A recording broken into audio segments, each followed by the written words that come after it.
Onam aytgan xotiralardan so'zlayman bugun. Ayni urush 1941-yilda tug'ilgan onam 2 yoshida otadan, 12 yoshida onadan qolib, xolasining qo'lida ulg'aygan, dalada ishlagan. 17 yoshimda otang bilan taqdirimiz bog'landi. Otangning 3 yillik armiyasi, 4 yillik farzandsizlikda ham biz Yaratgandan shukurda bo'ldik. Allohdan so'rab turdik. Alloh bizga 14 farzand berdi. Shundan 5 o'g'il, 2 qizni taqdim etdi yashashga, deydi onam.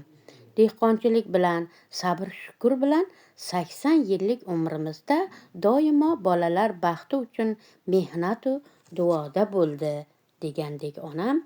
Biz ota-onam ibrat, hikmat ekanligini tushunib yetdik.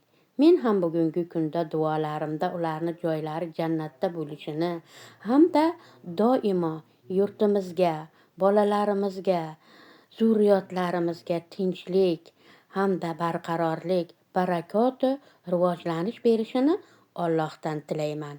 Ko'pni asrasin, yurtni asrasin. Amin.